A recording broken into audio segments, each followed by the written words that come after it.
글로리 할렐루야. 네. 하나님께서 저희들에게 안식일을 허락해 주셨는데 이 안식일은 무엇에 대한 표징이라고 그랬죠? 우리에게 주실 영원한 생명에 대한 표징으로 주셨다. 그러니까 아담과 하와가 에덴 동산에서 쫓겨날 때 하나님께서 아담과 하와를 위로하시기 위해서 너희들 걱정하지 말아라. 너희가 광야 생활을 하더라도 7번째 천년기가 되면 내가 너희한테 다시 안식을 주겠다. 라고 하는 약속을 하시면서 뭐를 주신 거예요? 제7일 안식일을 주신 것이죠. 예. 그래서 우리 신명기 1장에 보면 가나안 땅에 들어가는 게 뭐라고 그랬어요? 거의 안식. 예, 안식에 들어가게 되거든이라고 말했거든요. 신명기 1장에 보시면은 또 여호수아 1장에도 나오고 거기에 보면은 너희가 안식에 들어가게 되거든. 그것이 가나안 땅에 들어가는 것인데 가나안 땅에 들어가려면 무슨 강을 건너야 되죠? 요단강. 우리가 보통 노래할 때 요단강 건너가서 만나겠다 이렇게 말을 하는데 요단강을 건너가게 되면 약속의 땅 가나안 땅이 있는데 그것을 하나님께서 또 모세가 안식이라고 말을 했어요. 그래서 가나안 땅에 들어가면 거기에 뭐가 있어요? 가나안 땅에 들어가면요? 예, 거기에는 궁극적으로 생명나무가 있는 것이죠. 그렇죠? 예, 그 생명나무가 있으니까 가나안 땅에 들어가면 우리에게 안식이 있다라고 하는 뜻인데 원래 만나를 거둘 때 매일같이 거두다가 그 다음날까지 그 만나를 두면 만나가 원래 썩었죠. 근데 안식일이 되면 썩지 않도록 우리에게 축복을 주셨거든요. 그래서 안식일에는 주님께서 우리에게 너희들이 노동하지 않더라도 너희들의 필요를 공급하겠다라고 하는 약속을 저희들에게 주셨습니다. 오늘 이 시간에는 저희가 어제 저녁에 나눴던 얘기를 좀 자세하게 나누고 싶어서 제가 3장을 프린트를 해왔는데 이게 굉장히 중요한 거니까 한번 꼭 숙지를 하셔서 우리가 지금 성령의 검으로 무장한다 생각을 하시고 자 영생이라는 거는요 얼마나 소중한 거예요. 아이고 우리가 그걸 말로 표현할 예. 수 없지. 이 부자들이 영생을 얻기 위해서 별짓 다 하잖아요. 그렇죠? 예. 이 세상에서 이 세상 사람들요 한 5년만 연장한다고 해도요 별짓 다 해요. 그런데 주님께서 우리에게 주려고 하는 것은 무궁한 세월을 우리에게 주시겠다라고 하는 것인데 주님께서 우리를 구원하기 위해서 그분의 생명까지 바쳤어요. 그러니까 우리도 주님을 위해서 우리의 목숨을 다해서 천국은 침노하는 자의 것이다. 이게 무엇입니까? 그것을 얻기 위해서 너희가 내가 너를 위해서 생명을 준 그 마음처럼 너희들도 총력을 기울여라. 그러니까 예수님의 전심과 우리의 전심이 만나게 될 때 영생이 발생하게 된다라고 하는 뜻인데 오늘 이 말씀을 통해서 우리 이사야서 9장에 보면 이런 말이 있어요. 백성을 인도하는 자들이 백성을 미혹하기 때문에 인도함을 받게 되는 모든 사람들이 멸망을 당한다라고 하는 말이 있거든요. 그래서 이 마지막 때에는 거짓 교사 또 거짓 선지자도 있기 때문에 제가 이렇게 오늘 말씀드리는 이 내용을 이게 과연 주님의 말씀인가 생명의 말씀인가 이렇게 생각하면서 이 말씀 자체가 내 마음 가운데 딱 새겨지게 될 때 제가 무장을 하게 되는 거예요. 그래서 이 마지막 때 있을 현상을 주님께서 내다보시고 뭐라고 그랬어요? 너희들은 바리새인들과 사두개인들의 교훈을 주의해라. 근데 그 교훈을 뭐라고 말했죠? 누룩, 또 외식 이렇게 말했거든요. 주님께서 말씀하시는 바리새인 사두개인들이 이 말세에는 누구예요? 교단의 지도자들, 영적인 지도자들을 말하는 것인데 바리새인이라는 뜻이 뭘까요? 바리새인. 바리새인은요. 네. 구별됐다는 뜻. 예, 바리새인이라고 하는 거룩한 자들 또는 구별된 자들이라고 하는 뜻이거든요. 그래서 바리새인이라고 하는 그 이름 자체는 좋은 것인데 이 마지막 때에 주님께서 일어나게 되는 현상을 내다보시고 영적인 교사들이 어떻게 한다고 그랬어요? 너희들은 지식의 열쇠를 가져가서 이게 뭐예요? 성경 말씀에 이 영생의 지식이 들어있는데 이 지식의 열쇠를 가져가서 이것을 해석하는 것은 우리들이 갖고 있는 권위다 라고 여러 지도자들이 주장을 하거든요. 근데 너희들은 지식의 열쇠를 가져가서 너희들도 천국에 들어가지 않을 뿐만 아니라 들어가려고 하는 사람들도 못 들어가게 막는다 라고 예수님께서 평가를 하셨거든요. 그래서 이 마지막 때 주님께서 왜 12제자 정말 세상적으로 봤을 때는 지도자들과는 좀 거리가 먼 사람들을 선택을 하셨잖아요.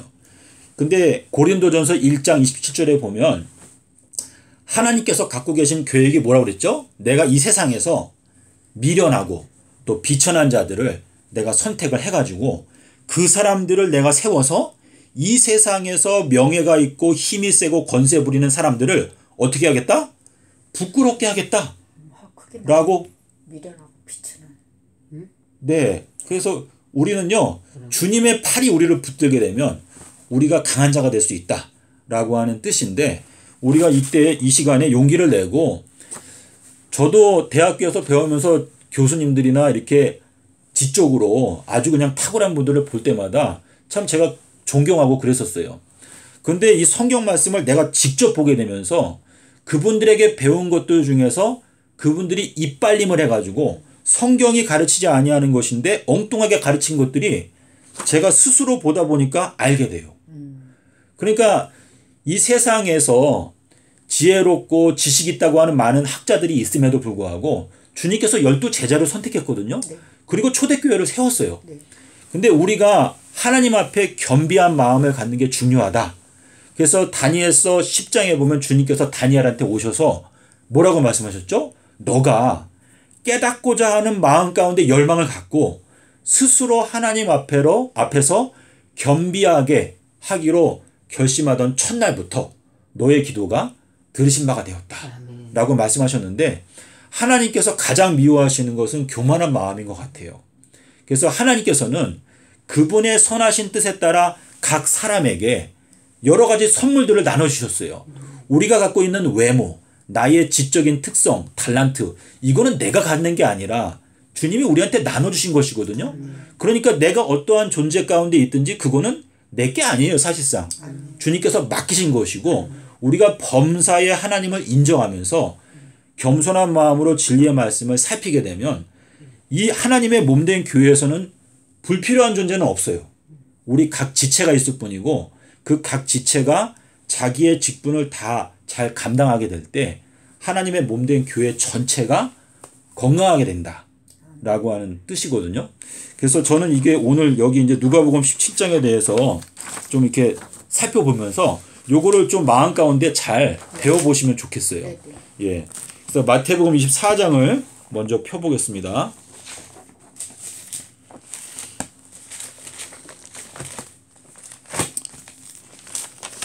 마태복음 24장에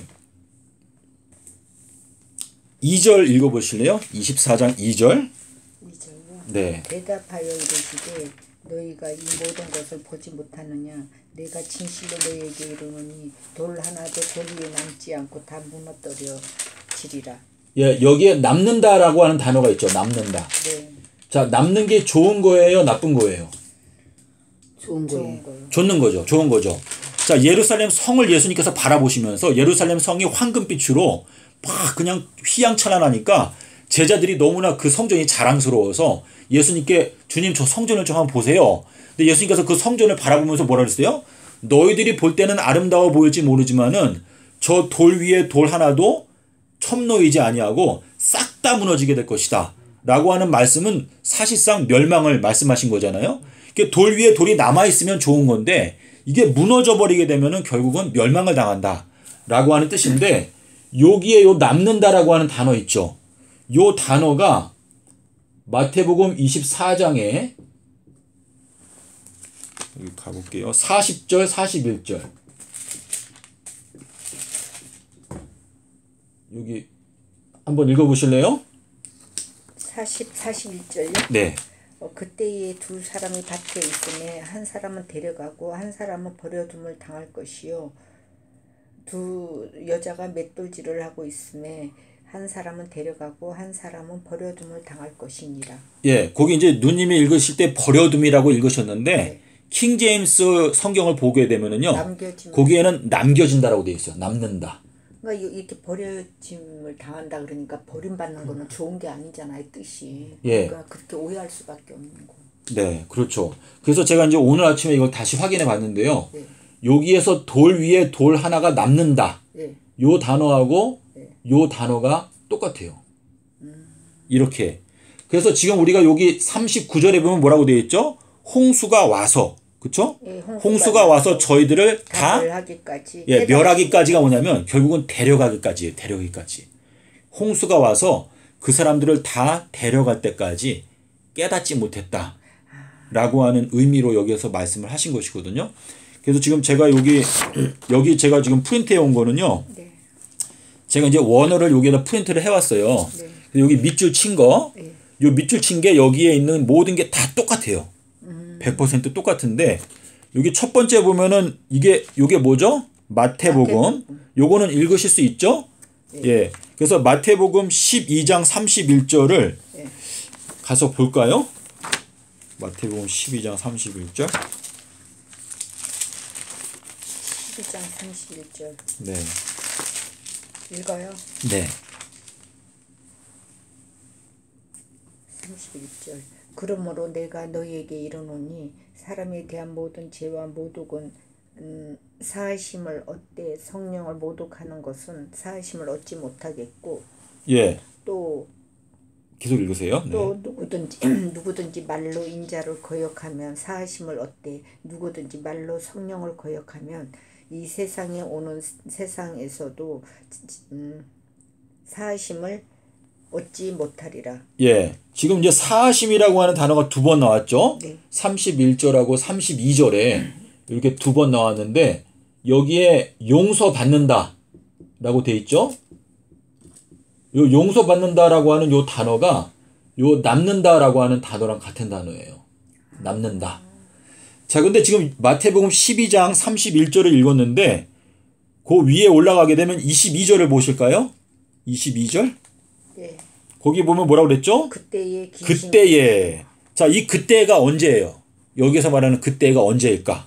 요거를 저희가 알기 위해서는 12장 1절하고 10절에 보면 거기에 무슨 단어가 나오냐면 안식일이란 단어가 나와요. 안식일. 자, 지금 여기 이 내용이 중요한데 네, 그때 예수께서 안식일에 예. 예, 그렇죠. 예. 1절하고 10절에도 안식일이 나오는데 1절, 10절 다 읽어 보실래요? 한번?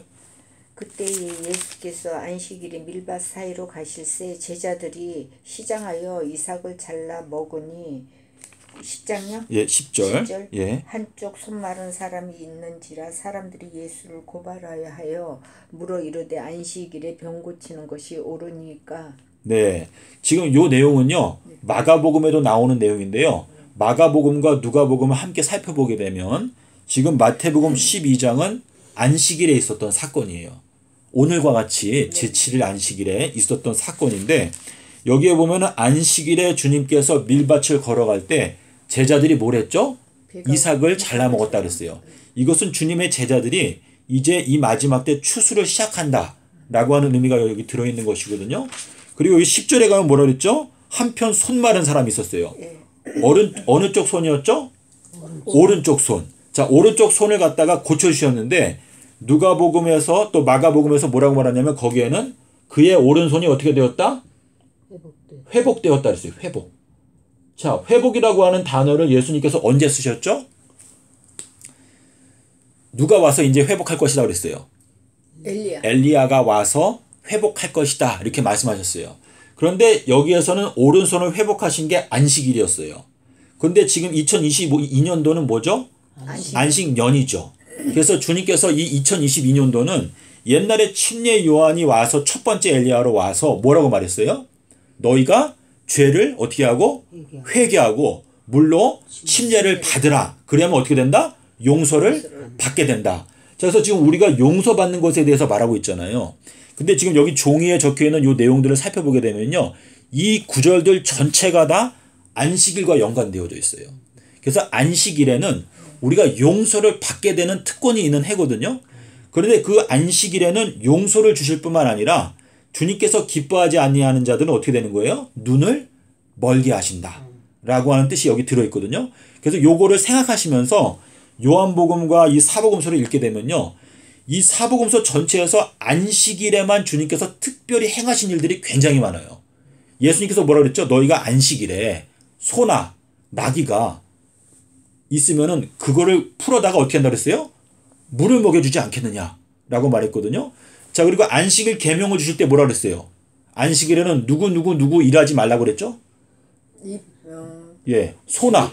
소나. 또 가축이나. 예, 또 원래 소하고 또 누구 있었어요? 타지에서 들어온 사람들. 예, 나그네. 종이나. 예, 종, 여종, 남종. 예, 근데 주님께서 거기에서 짐승도 말씀하셨는데 소도 말씀하셨고 나귀도 말씀을 하셨거든요. 그래서 소나 나귀라고 하는 것은 이건 주님의 일꾼들을 말해요. 이게 원어를 보게 되면 나귀에 대해서 주님께서 나귀를 타고 입성하셨다.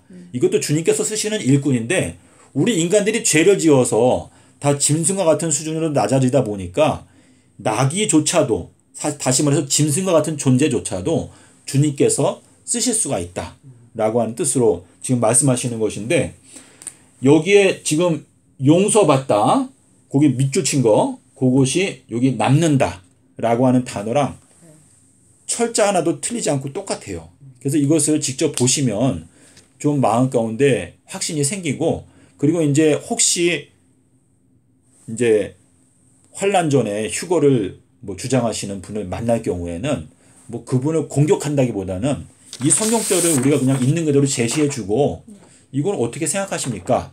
이렇게 물어보게 되면 그분한테도 이게 도전이 되고 그분이 그거를 정직한 마음으로 이렇게 바라보게 되면 마음에 깨우침이 오거든요.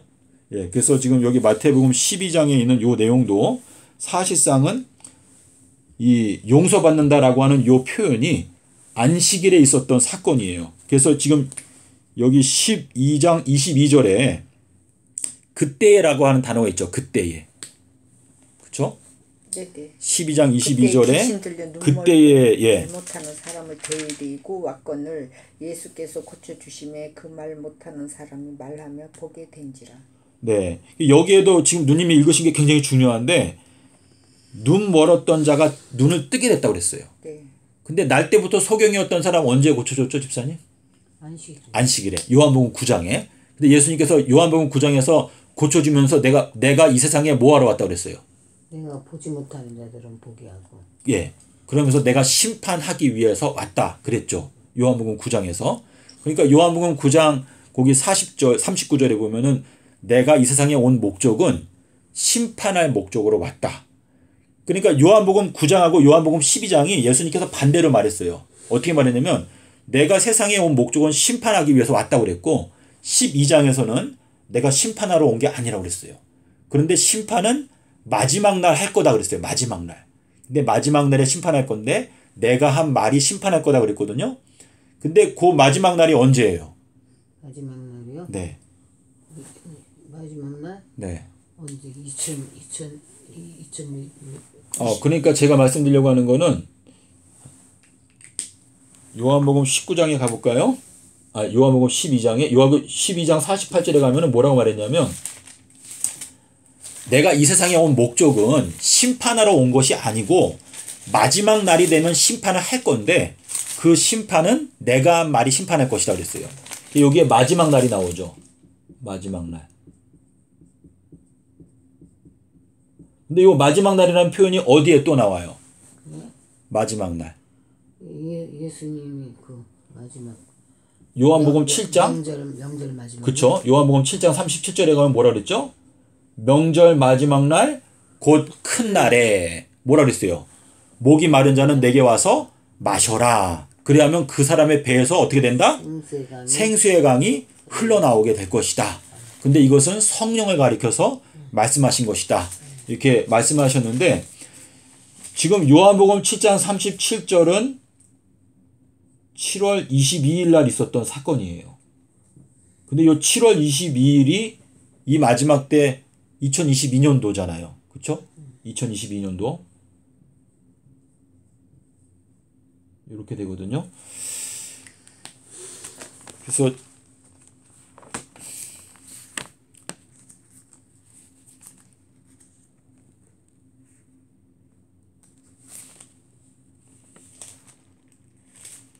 요한복음 7장에 나오는 요 7월 22일 요 사건 요것이 2022년도를 가리킨다는 것에 대해서 믿음이 있으신가요? 어떠세요? 믿음이요? 네. 초막절 마지막 날? 네. 초막절 마지막 날? 네. 지금 2022년도가 초막절 마지막 날이에요. 그렇죠. 네. 그러니까 초막절이 이 초막절이 이 저기 그래서 초막절에는 너희가 나뭇가지 중에서 뭘 가지고 기뻐하라고 그랬죠? 나뭇가지 중에서 예. 초막절에는 종려나무? 초막절에는 종려나무 가지로, 그렇죠? 초막절에는 너희가 레위기서 23장에 39절 여기 40절에 보게 되면은 초막절 기간 동안에는 버드나무 가지 또 종려나무 가지를 가지고 너희가 기뻐하라. 근데 예수님께서 나귀 타고 입성하실 때 사람들이 어떻게 했죠? 종려나무 가지를 종려가지를 가지고 밑에다 깔고 흔들었었죠. 예. 그래서 지금 요 7월 22일 요 지금 초막절 마지막 날 요게 사실상은 주님께서 나귀를 타고 입성하시는 해가 되는 것이거든요. 근데 이게 제가 좀 이해를 쉽게 설명을 드려야 되는데 근데 원래 제가 오늘 하려고 했던 거는 이거랑은 좀 관계가 멀어가지고 잘 이해가 안 가시죠? 제가 하여튼 차근차근 다음 기회에 좀 설명을 드리도록 해볼게요. 예. 그래서 지금 여기 마태복음에서는 용서받는다라고 하는 요 표현이 우리가 22절에 보니까 이게 그때라고 돼 있어요. 그때. 근데 요 그때라고 하는 게 안식일이라는 걸 어떻게 알 수 있냐면 12장 1절과 10절에서 보니까 안식일에라고 나오기 때문에 지금 안식일에 주님께서 요 용서받는 것에 대해서 말씀을 하셨거든요. 그래서 성령을 회방하는 자는 용서를 받지 못한다 라고 하는 그 말씀이 결국은 2022년도 안식년을 가리킬 뿐만 아니라 우리가 지금 7번째 천년기에 들어와 있죠. 그러니까 우리는 지금 안식일에 들어와 있는 거예요. 그래서 서기 2000년부터 이제 우리는 7번째 천년기에 들어와 있거든요. 그래서 주님께서 너희들이 안식일에 일하지 말라라고 하는 말씀은 무슨 뜻인가 하면 아담과 하와가 에덴 동산에서 쫓겨난 게 기원전 4001년도에 쫓겨났거든요. 그렇죠? 그래서 요때부터 요때까지는 6일이 지나간 거예요. 6일. 그래서 우리들은 지금 7번째 날에 들어와 있기 때문에 지금 2000년부터 2030년 이 30년이라고 하는 기간 동안에는 우리가 우리의 일을 할 것이 아니고 썩지 아니하는 양식을 위해서 일해야 한다 라고 하는 뜻이거든요. 근데 주님께서 면류관에 대해서 면류관은 어떤 면류관이라고 했어요? 썩지 아니하는 면류관. 그쵸? 그래서 썩지 아니하는 면류관은 뭘 뜻해요?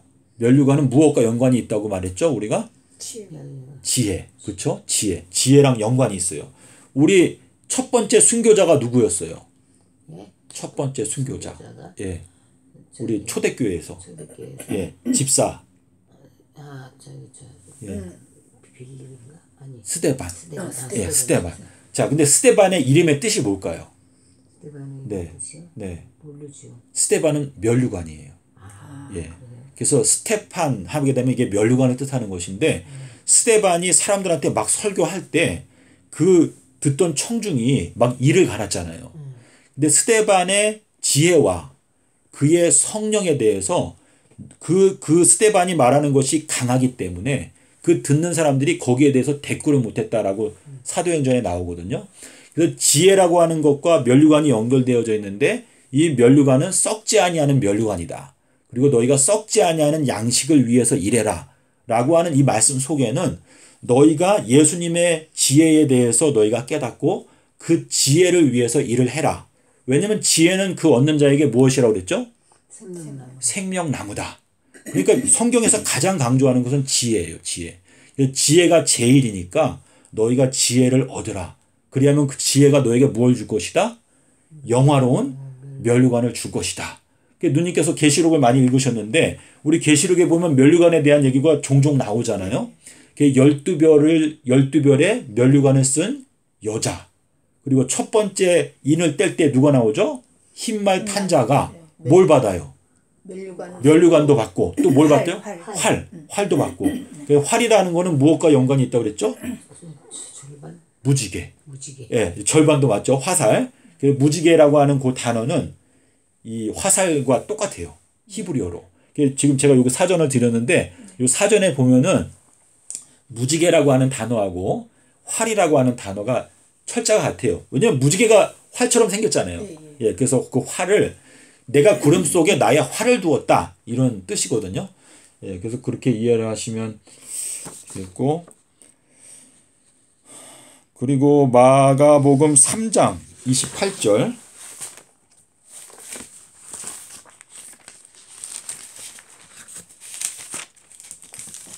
장 28절. 예.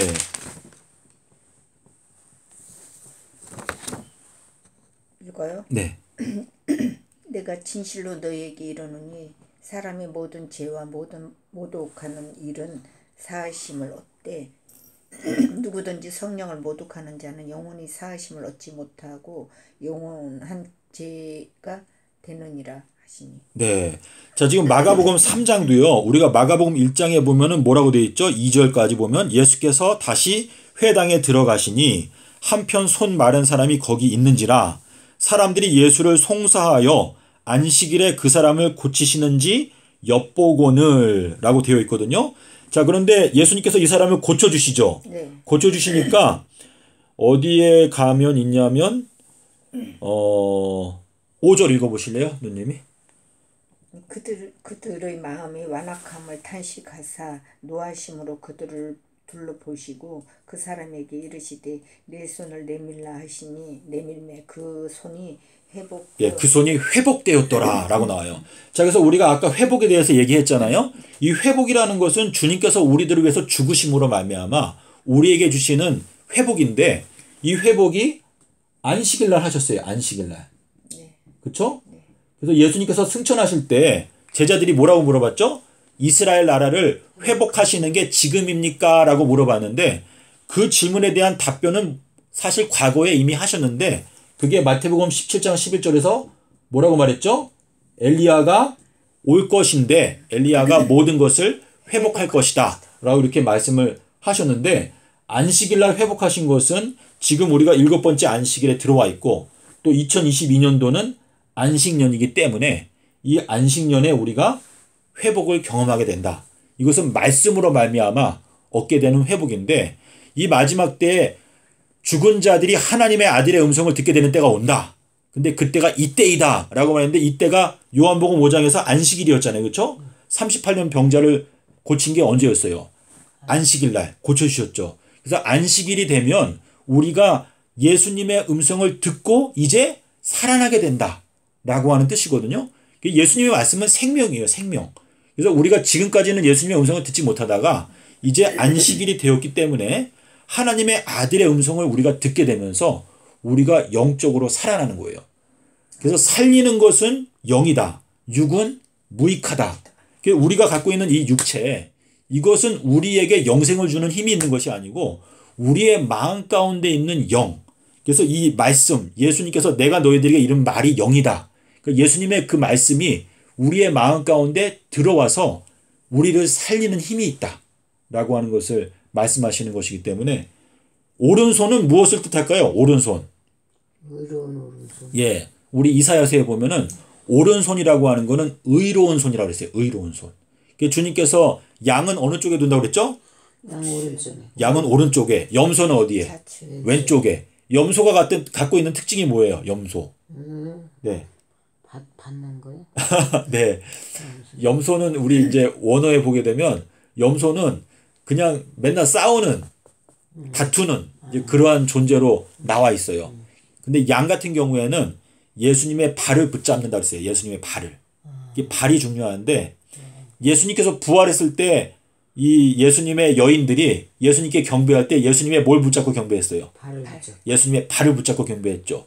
그래서 예수님께서 하늘에 승천하셨을 때 아버지께서 예수님한테 뭐라고 말했어요?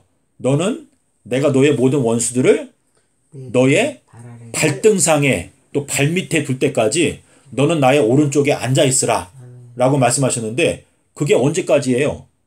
언제 끝나요? 그게요? 네. 그게 2022년도에 끝나요? 아니요. 3030년에. 3030년에요? 네. 그렇죠. 자, 3030년은 주님께서 부활하신 일요일을 뜻해요. 일요일.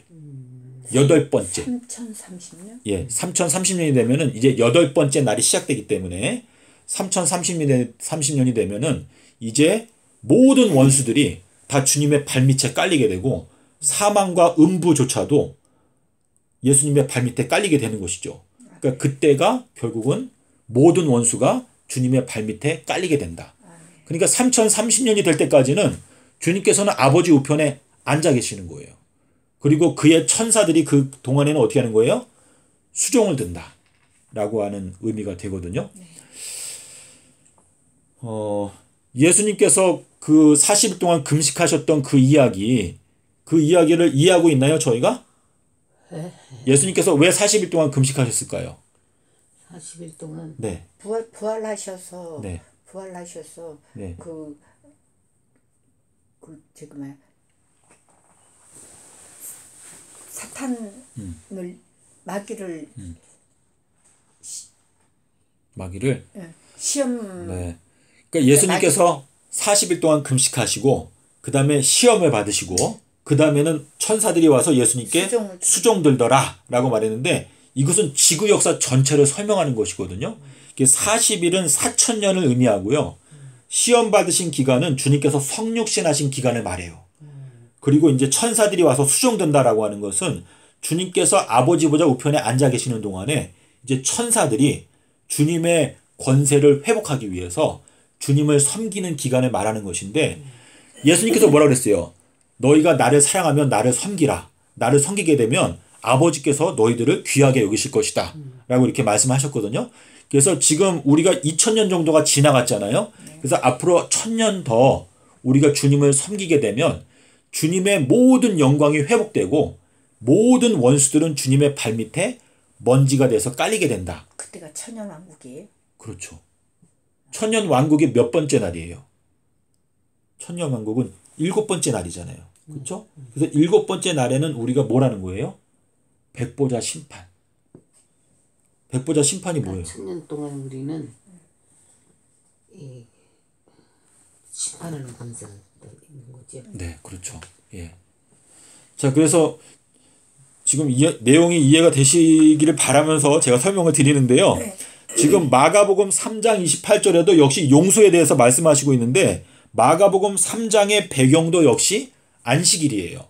그러니까 2022년도는 보지 못하는 자들에게는 보게 하여 주심으로 말미암아 용서를 허락하시고 그리고 교만한 자들은 낮추사 보지 못하게 하신다.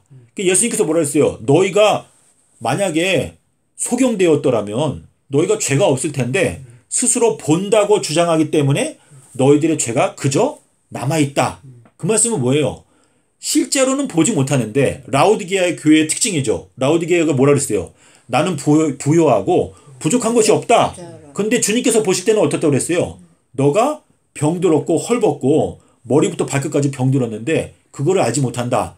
그러므로 뭐라 했어요? 너희가 안약을 사서 눈에 발라서 보게 하라. 이게 눈이 가장 지금 중요한 것인데 왜냐하면 눈이 밝아야 온 몸이 밝을 것이다. 라고 이렇게 말씀을 하셨거든요.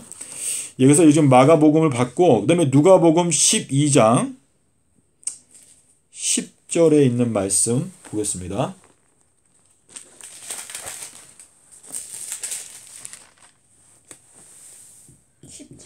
예, 한번 읽어보실래요? 누구든지 말로 인자를 거역하면 사하심을 받으려니와 성령을 모독하는 자는 사하심을 받지 못하리라. 네, 여기에도 똑같이 이제 용서함을 받는다. 그 용서함을 받는다가 지금 우리가 지금 집중적으로 살펴보려고 하는 게 요 남는다. 근데 우리 한글 성경에는 요게 어떻게 번역된 거예요? 버려둠을 당하리라라고 번역이 되다 보니까 지금 오해하게 되고 환난 전 휴거설이 있는 건데 저는 그래요. 주님께서 환난 전에 누구를 휴거에 데려가실 수 없는 분은 아니에요. 근데 주님께서 이 말씀 속에서 우리에게 말씀하시는 진짜 뜻은 여기에서는 버려둔다라고 하는 뜻이 아니고 용서하여 준다 또는 남겨준다 라고 하는 뜻이라는 것, 그것을 꼭 기억하시면 좋겠습니다. 그래서 우리가 누가복음 12장을 봤는데 11장 52절 읽어보실래요? 52절요? 예. 화 있을진저 너희 율법 교사여 너희가 지식의 열쇠를 가져가서 너희도 들어가지 않고 또 들어가고자 하는 자도 막았느니라 하시니라. 예, 지금 우리 읽은 요 내용과 똑같은 내용이 어디에 나오냐면 마태복음 23장 13절에 나와요. 그거를 한번 같이 볼까요? 마태복음 적어 놓으시면 좋아요. 마태복음 23장 13절에 보면은 여기에 그 지도자들이요 천국 문을 닫는다라고 하는 표현이 있어요. 마태복음 23장 13절 제가 읽어볼게요. 화 있을진저 외식하는 서기관들과 바리새인들이여 너희는 천국을 사람들 앞에서 닫고 너희도 들어가지 않고 들어가려 하는 자도 들어가지 못하게 하는도다. 똑같아요. 지금 말했거든요. 근데 여기에 닫는다라고 하는 단어가 나오죠. 지금 누가복음에는 닫는다는 표현은 안 나오는데 지금 여기에 닫는다라고 하는 게 뭐냐면 지금 이 마태복음 23장은 무슨 요일에 하신 말씀일까요? 마태복음 23장. 마태복음 23장? 예. 마태복음 23장. 여기에 지금 우리가 읽은 게 13절이죠. 13절에 보면 여기 문을 닫는다라고 하는 표현이 있죠. 닫는다. 지금 예수님께서 이 사람들을 부를 때 맨 앞에 뭐라 그랬어요? 외식하는 자들이라 했어요. 외식하는 자들. 네네. 자, 외식과 관련지어서 예수님께서 요나의 표적을 말씀하신 거 우리가 아나요? 알고 있죠? 누가복음 12장 1절, 12장 56절, 그리고 마태복음 16장 3절 4절에 보면 외식하는 자들아 너희들은 어찌하여 요나의 표적을 분별하지 못하느냐 라고 예수님께서 말씀하셨는데 여기에서 보니까 지금 뭐라 했어요? 외식하는 서기관들과 바리새인들이여 너희들은 사람들 앞에서 천국을 어떻게 하는다? 너희가 닫고 너희들도 들어가지 아니할 뿐만 아니라 들어가려고 하는 자들도 못 들어가게 한다 라고 지금 말씀하셨거든요. 근데 요 마태복음 23장은요 요거는 일요일날 말씀하신 거예요. 일요일날. 자, 이것을 일요일날 말씀하셨다라는 것을 우리가 어떻게 확인할 수가 있는가 하면 요거는 제가 지금 자세하게 설명을 드리지 않겠지만 성경 구절만 드릴게요. 마태복음 21장 18절 그리고 23절 요 내용을 읽어보시게 되면 이 마태복음의 특징은 무엇인가 하면 주님께서 나귀를 타고 입성하신 날이 무슨 요일이었어요? 토요일날 예루살렘에 입성하시고 그리고 나서 이 마태복음의 경우에는 예수님께서 바로 성전 안에 들어가셔가지고 성전을 정결케 하셨어요. 그리고 일요일날은 뭐 했죠? 일요일날은 무화과 나무를 저주하셨어요. 그래서 그 일요일이 해당되는 게 몇 년도예요? 2023년도죠. 근데 여기 마태복음에 보면은 무화과 나무를 저주하시고 나서 성전 안에 들어가셔가지고 사람들을 가르치시는 도중에 이 마태복음 23장을 말씀하신 거예요. 그래서 지금 여기 화 있을진저 외식하는 서기관들과 바리새인들이여 너희들은 천국을 사람들 앞에서 닫고 라고 하는 이 말은 요 닫는다. 요것이 결국은 2023년도를 가리키면서 예수님께서 요 닫는다라고 하는 단어를 사용하셨거든요. 그래서 신약 성경에서 닫는다라고 하는 단어가 어디 나오는지 한번 말씀해 보실래요? 문을 닫는다? 문을 닫는다? 네. 창세기도 나오고. 아니 신약 성경에서 창세기에도 나오죠. 노아의 방주에 닫는다. 근데 열 처녀의 비유에서 어떻게 나오죠? 5 처녀만 잔치에 들어가고 문은 닫힌지라. 그게 언제를 가리키는 거예요? 2023년도를 가리키는 것인데 이 닫힌다라고 하는 것이 계시록 11장에 가니까 1260일 동안에 두 선지자가 어떻게 한다고 그랬어요? 하늘을 닫고 비가 오지 못하게 한다. 비가 오지 못한다는 건 무슨 뜻이에요? 신명기 32장에서 뭐라고 그랬죠? 내 말은 내리는 비요 단비다 라고 이렇게 말씀하셨는데 주님의 말씀이 이제 닫히기 때문에 그거는 이제 아모스 8장에 나오죠. 근데 우리가 지금 비 오지 않기를 기도하는 이유가 뭐냐면 비 오지 않는 것은 우리가 무슨 말씀을 근거로 기도를 하고 있는가 하면 마태복음 18장 19절에 보면 이렇게 말했어요. 너희 중에서 두 사람이 어떻게 하면 합심하여 기도하게 되면 어떻게 한다? 아버지께서 그 기도에 대해서 응답하여 주실 것이다. 이게 마태복음 18장 19절에 그 말씀이 있죠. 그래서 지금 우리가 의인은 믿음으로 말미암아 살리라 라고 말씀하셨기 때문에 지금 이 마지막 세대를 진리의 말씀으로 깨우기 위해서 옛날에도 엘리야가 뭐라고 그랬어요? 모든 백성들이 다 우상숭배에 빠졌고 저 혼자 남았습니다 라고 말하면서 내 말이 있기 전에는 이제 비가 오지 아니할 것이다. 그래서 실제로 비가 안 왔죠. 야고보서 5장 17절에 가면 뭐라 그랬어요? 엘리야는 우리와 똑같은 보통 사람이었지만 그가 비가 오지 않기를 간절히 기도하니까 비가 오지 않았다. 라고 말씀하셨거든요. 그래서 우리가 이 마태복음 18장 19절의 말씀을 의지하면서 이 마지막 때에 주님께서 실제로 비가 내리지 않게 해주시기를 기도한다면 주님께서 이 기도에 대해서 응답해 주실 것이다. 라고 하는 믿음을 갖고 저희가 기도할 수 있다. 라고 생각을 합니다. 자, 그리고 지금 저희가 누가복음 12장을 보다가 여기 왔는데요. 누가복음 12장 10절에서 용서에 대해서 말씀을 하시는데 이 용서에 대한 말씀과 아까 11장 52절에 보니까 화 있을진저 라고 말씀을 하시거든요. 그래서 지금 여기 누가복음 12장에 나오는 이 용서에 관한 것도 결국은 2022년도를 가리키는 거예요. 그래서 침례 요한이 침례를 받으라고 외쳤던 게 몇 년도였어요? AD 26년이었죠. 근데 이때 침례 받으라고 외쳤는데 예수님께서 뭐라고 그랬어요? 누가복음 7장에 가면은 뭐라고 그랬죠? 29절과 30절에 여기 침례의 중요성이 나오거든요. 누가복음 7장 29절하고 30절에 모든 백성과 네, 한번 큰 소리로 읽어주실래요? 모든 백성과 세리들은 이미 요한의 세례를 받은지라 이 말씀을 듣고 하나님을 의롭다 하되 바리새인과 율법 교사들은 그의 세례를 받지 아니하므로 그를 자신을 위한 하나님의 뜻을 저버리니라. 네. 그러니까 이 말씀이 뭐예요? 예수님께서 니고데모한테 뭐라고 그랬죠? 사람이 물과 성령으로 나지 아니하면 하나님의 나라에 들어갈 수 없다. 자, 니고데모란 뜻이 뭐예요? 니고데모는 이긴 자란 뜻이에요. 이긴 자. 그래서 우리 계시록에 가면은 흰말 탄 자가 나가서 이기고 또 이기고자 하더라. 거기에 보면 니코라고 돼 있어요. 니코. 그러니까 니고데모라고 하는 것은 니코라고 하는 것은 이긴다. 데모라고 하는 것은 사람이라고 하는 뜻이거든요. 백성. 니고데모와 그러면 이기는 백성인데 니고데모가 밤에 찾아와가지고 밤이라고 하는 것은 영적으로 어두운 상태를 말하는 것인데 지금 우리가 살고 있는 이때를 말하는 거예요. 예.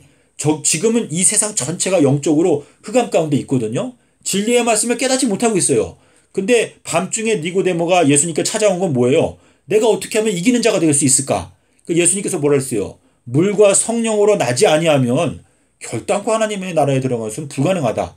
그러니까 지금 현 기독교회가 뭐예요? 예수님께서 명령하신 대로 그 과정을 밟지 않기 때문에 진리의 말씀을 깨닫지는 못하는 것인데 사도행전에서 3장에서 뭐라고 말했죠? 너가 물로 침례를 받고 죄 용서함을 받게 되면 무엇을 선물로 준다? 성령을 선물로 주신다 그랬어요.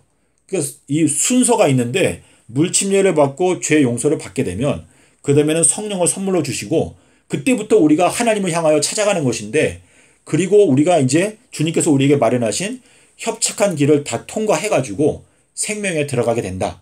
주님께서는 마태복음 24장에서 끝까지 견디는 자가 구원을 얻는다라고 말했어요. 끝까지 견디는 자.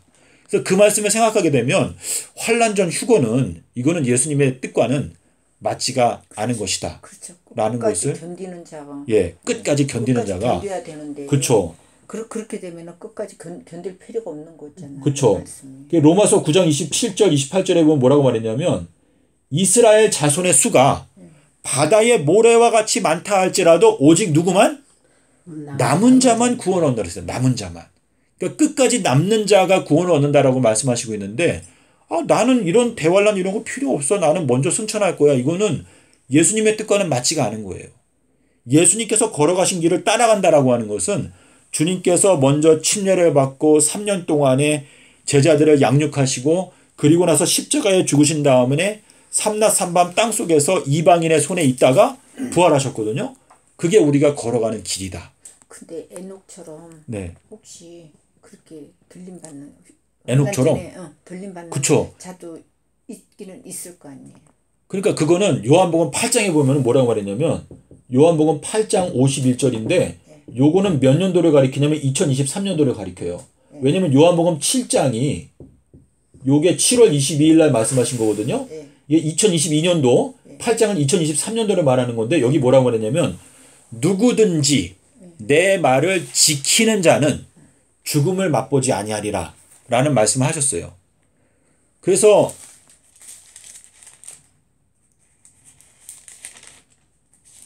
요 말씀은요, 어느 누구든지 주님께 진실한 마음으로 이 말씀이 성취될 수는 있어요. 근데 에녹은 어떠한 자라는 증거를 받았죠? 에녹? 하나님을? 아니요, 하나님을 기쁘시게. 예. 하나님을 기쁘시게 하는 자라는 증거를 얻었다고 그랬잖아요. 그러면 예수님께서 기뻐하시는 자라는 이름을 언제 받았어요? 침례 받으실 때. 예수님께서 침례를 받고 물에서 올라왔을 때 아버지께서 예수님한테 뭐라 했어요? 너는 내가 기뻐하는 자다. 예, 내가 사랑하는 자다. 근데 에녹의 경우에는 누님이 말씀하신 것처럼 죽음을 맛보지 않고 옮기었는데 에녹에 대해서 히브리서에서 뭐라고 말했냐면 그는 살아있을 동안에 하나님을 기쁘시게 하는 자라는 증거를 받았다고 그랬어요. 그러니까 하나님께로부터 너는 내가 기뻐하는 자다라고 하는 증거를 받기 위해서는 어떻게 해야 돼요? 죄를 회개하고 물로 침례를 받고 그리고 간절히 기도할 때에 하늘에서 소리가 들리는 거예요. 너는 내가 기뻐하는 자다. 자, 나만 장군에 대해서 예수님께서 얘기했죠. 뭐라고 그랬어요? 이스라엘 땅에 수많은 문둥병자가 있었지만은 그 중에서 한 명도 고침을 받지 못하고 오히려 어디에 있는 사람? 수리아 땅에 있는 이방 땅에 사는 나만 장군만 고침을 받았다라고 말하니까 듣는 사람들이 막 화가 났죠. 예? 그러니까 나만 장군이 어떻게 했어요? 요단강에 가서 몇 번? 7번을 목욕했잖아요. 근데 맨 처음에 나만 장군이 자존심이 상해가지고 야, 우리나라에 가면 저 더러운 강보다 훨씬 더 좋은 강이 많은데 내가 여기에서 목욕을 하라? 그러니까 뭐라 그랬어요? 신하들이 아니 자존심 버리고 뭐 7번 목욕하는 게 뭐가 어렵다고 그러세요? 빨리 해요. 그러니까 나만 장군이 그냥 목욕했죠. 그랬더니 나았어요. 그러니까 주님께서 우리에게 제시하시는 이 회복 또는 치료의 과정은 주님께서 우리에게 제시하신 그대로 그냥 순종하는 거. 그것이 가장 빠른 길이다. 그리고 그것이 유일한 길이다. 라고 하는 뜻인데 주님께서 기뻐하신다라는 게 뭐예요? 히브리어로. 빌라, 헵시바 빌라. 예, 헵시바. 예, 헵시바. 그래서 이사야서에 보면 나오죠. 헵시바. 헵시바라고 하는 게 기뻐하신다는 뜻이잖아요. 주님께서 어떻게 기뻐하시는 자가 되었는지를 우리가 보게 되면 우리들도 그 길을 똑같이 따라가게 되면 우리들도 너는 내가 사랑하는 자고 내가 기뻐하는 자다라고 하는 말을 우리가 들을 수가 있다라고 하는 것을 알 수가 있겠습니다. 자, 그리고 이제 가장 중요한 성경 구절이 누가복음 17장인데 누가복음 17장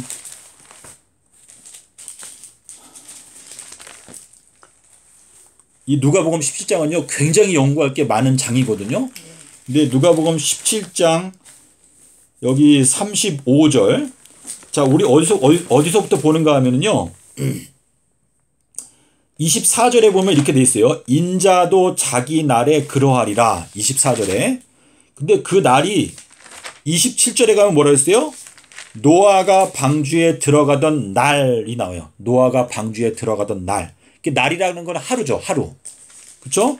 그래서 지금 여기 보면 날이라고 하는 게 계속 연결되어져 있는데 24절에는 인자의 날이 나오고 그리고 27절에 가면 노아가 방주에 들어가던 날이 나와요. 그리고 29절에 가면 롯이 소돔에서 나가던 날이 나와요. 그리고 30절에 가면 인자가 나타나는 날이 나와요. 그런데 그 날이 31절에 가면 그 날에 그리고 34절에 가면 그 밤에 이렇게 되어 있거든요. 이게 전부 다 연결되어져 있는 거예요. 그래서 요거를 우리가 자세하게 살펴보게 되면은요. 이 그 날이 언제를 우리가 깨닫게 될 수가 있는데 여기 34절, 35절, 37절까지 요 나타나는 내용을 보게 되면 두 여자가 또 두 남자라고 그랬죠. 두 사람이 34절에 뭐라 그랬어요? 그 밤에 두 남자가 한 자리에 누워 있는데 한 사람은 위치가 옮겨지죠. 한 사람은 데려간다. 하지만 한 사람은 그냥 그 자리에 그냥 둔다. 그러니까 제자들이 물어봤어요. 그 남자 또는 그 여자를 어디로입니까? 어디로 데려가십니까? 라고 물어봤을 때 예수님께서 대답하시기를 뭐라 그랬어요? 시체들이 있는 곳, 독수리들이 모여드는 곳으로 내가 데려간다 라고 말씀하셨는데 계시록에는 무슨 잔치가 나오죠? 새들의 잔치. 새들의 잔치가 뭐예요? 악인들의 왕들의 장군들의 고기를 먹는다 라고 나오죠. 그러니까 새들의 잔치는 뭐예요? 멸망하는 자들이 먹힘을 당하는 잔치잖아요. 그래서 지금 여기 이 누가복음 17장에서 말씀하시는 데려가는 사람이 멸망을 당하는 것이다 라는 것을 알 수가 있는데 제가 좀 설명은 잘 못한 것 같아요. 아니 설명 잘하셨어요. 예, 이해가요. 이해가 됐어요? 이제 이해가 돼요. 아. 아니 그전에는 네. 이해가 안 됐어요. 솔직히 이해 안 됐는데 왜냐면 예. 100%의 목사들이 다 그렇게 버려짐을 당한다. 데려가는 사람은 이제 그 우리가 천국 가는 거고 버려짐을 당한다는 사람 휴거가 못 되는 사람으로 그렇게 배웠잖아요. 예, 예. 저도 그렇게 생각을 하고 자세히 살펴보니까 이게 주님께서 뜻하신 바랑 거꾸로 해석을 하고 있기 때문에. 그 저번에 또 전도사님이 그러셨잖아요. 네. 그 주님이 그 메시아로 왔을 때도 네. 아무도 인정을 못했잖아요. 그렇죠. 아무도. 예. 그러니까 그 눈을 가려지고 예. 눈을 뜬 봉사가 됐던 거예요. 그렇죠. 예. 근데 지금의 그 목사들도 네. 그렇게 됐나 보다. 그런 것 같아요. 네. 네. 이게 눈을 가려지고 귀가 막혀 있는 거 네. 네. 그런 상황이구나 이 생각이 그렇죠. 드는 예. 거예요. 근데 이렇게 전도사님처럼 파헤쳐가면서 그렇게 보는 사람들이 없는 거죠. 없지. 예. 그래서 이제 이사야서에서도 예수님 그 이사야가 말하기를 그 이스라엘에 있는 그 지도자들에 대해서 말할 때 저 사람들은 벙어리 개다. 눈이 멀었다. 이렇게 표현을 했거든요. 근데 주님의 권능의 팔은 그분은 사람을 있는 그대로 보시고 그분의 선하신 뜻에 따라 아무리 미약한 자라도 그의 눈을 열어주실 수도 있고 아무리 정말 오랫동안 공부한 사람이라 할도 그 사람의 눈을 가리실 수 있는 분이시거든요. 그래서 엘리 제사장이 있을 때 사무엘이라고 하는 어린아이를 부르셨잖아요.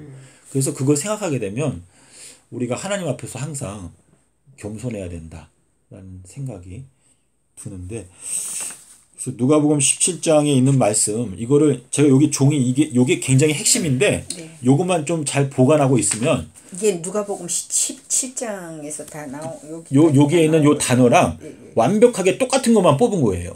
신약 성경에서. 그래서 그것만 이제 갖고 있으면은요. 우리가 어느 누구를 만나더라도 우리가 휘둘리지 않고 좀 이 말씀으로 우리가 이길 수가 있다. 성령의 검에 해당되는 것이니까 요거를 좀 간직하면 좋겠고 누가복음 21장에도 우리 아까 읽었던 말씀 요거 누가복음 21장 6절에 여기 마태복음 24장 요 2절이랑 똑같은 말씀이 나오거든요. 돌 위에 돌 하나도 남겨지지 아니하고 다 무너진다 라고 하는 말씀이 여기 나오는데 그 남는다 라고 하는 것은 결국 뭐예요? 용서받는다 라고 하는 단어가 있습니다. 예. 그래서 이제 여기 사도행전 8장 22절 좀 더 적어야 되게 되면 사도행전 8장 22절 그리고 야고보서 1장 15절에도 역시 똑같이 용서받는다 라고 하는 단어가 여기 나옵니다. 예. 저희가 이걸 더 자세하게 살펴봐야 되는데 자세하게 살펴보면 정말 더 구체적으로 주님의 뜻이 보여요.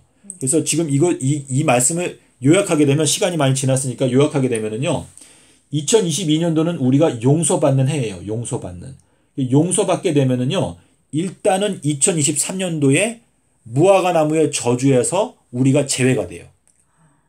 자, 무화과 나무 저주할 때 예수님께서 뭐라 그랬죠? 잎사귀만 무성한데 열매가 한 개도 없으니까 너는 지금부터는 열매가 영원토록 맺히지 못할 것이다. 라고 하는 말씀이 내리는 순간 무화과 나무가 말라버렸어요. 그게 뭐냐면 영적인 흑암이 내리는 건데 요 2022년도에 우리가 일단은 주님의 은혜로 용서를 받게 되잖아요. 그러면 7년 동안의 열매가 익을 수 있는 기회를 줘요. 우리한테. 그래서 6번째 인을 뗄 때 무슨 현상이 나타나죠? 무화과 나무가 대풍에 어떤 무화과라고 그랬어요? 거기에. 설 익은 무화과라고 되어 있죠. 설 익은 무화과는 초록색 무화과로 아가서 2장에 나오거든요. 그래서 설 익은 무화과가 7년이라고 하는 기간이 있는데 이 7년 동안에 그 설 익은 무화과가 완전히 익을 수 있는 기회를 주시는 거예요. 근데 이 7년의 기간에도 불구하고 만약에 익지 않게 되면 6번째 인을 뗄 때 해가 어떻게 된다고 그랬죠? 총담같이 검어진다. 그리고 달이 핏빛으로 변한다. 해가 어두워진다는 건 뭐예요? 진리의 태양빛이 완전히 가려진다 라고 하는 뜻이거든요. 그래서 요 7년 동안에는 요때는 설 익은 무화과인데 7년이 지나가게 되면 완전히 익어야 돼요. 그래서 주님께서 우리의 성장 과정을 3단계로 말했어요. 처음에는 뭐라 그랬죠? 처음에는 싹이요. 그 다음에 뭐예요? 이삭이요. 그 다음에는 이삭에 충실한 곡식이다. 요 3단계를 거쳐가지고 우리가 완전히 익게 되면은 계시록 14장에 뭐가 나오죠? 낫을 든. 자, 이 낫이라는 게 뭐예요? 낫. 낫이라고 하는 것은 히브리어로 성경 말씀 두루마리를 말해요. 두루마리. 그래서 예수님께서 낫으로 사람을 벤다라고 하는 것은 이 성경 성경 말씀은 검이잖아요. 그렇죠. 그 입에서 좌우에 나선 검이 나온다 이렇게 말씀하셨는데 낫을 휘두르니까 어떻게 됐어요? 곡식이 거두어진다고 그랬어요. 근데 그 다음에 또 다른 천사가 또 나오죠. 포도남. 근데 그 천사는 역시 이한 낫을 갖고 있는데 그가 휘둘러 가지고 포도를 걷어 가지고 포도즙 틀에 던지죠. 그래서 포도즙 틀에서 피가 나와 가지고 그 피가 말굴레까지 찬다. 말굴레가 뭐예요? 말굴레라는 거는 뭐예요? 제갈이에요. 제갈이 뭐죠? 돌멩이? 제갈은 입을 그러니까 말을 어거하기 위해서 제갈에 물린다. 그래서 야고보서 3장에 보면은 우리 혀에다 뭘 물리라고 그랬죠? 제갈을 물려라. 이게 뭐냐면 우리 혀라고 하는 것은 선한 말도 하고 악한 말도 하는데 우리가 이제 백마 군대가 되기 위해서는 우리의 혀를 정결케 해서 악한 말은 다 제하고 하나님께서 기뻐하시는 말만 우리의 혀에 두어야 된다. 그러한 뜻이거든요. 네. 그래서 말 굴레까지 찼다는 건 뭐냐면 말에 재갈 물린 사람들은 겨우 살지만 재갈을 물리지 않게 되면 다 피해 죽게 된다라고 하는 것을 계시록 14장 20절에서 말씀을 하셨거든요. 그래서 혀가 그만큼 중요하다. 그래서 야고보서 3장에 보면 혀라고 하는 것은 우리 인생의 바퀴를 불살라 버린다고 그랬어요. 저도 말을 조심하려고 노력을 하는데 잘 안 돼요. 어쩔 때. 어제 가서 또 회개했어요. 그래서 우리가 혀를 하여튼간 잘 다스려야 된다. 맞아요. 저도 항상 반성을 하려고 노력하는데 어떨 때 이게 잘 안 돼요. 이게 사람이 본성적으로 타고난 악이 있어서 잘 안 되는데 하여튼 오늘은 여기까지 하고 저희 말씀을 마치도록 하겠습니다.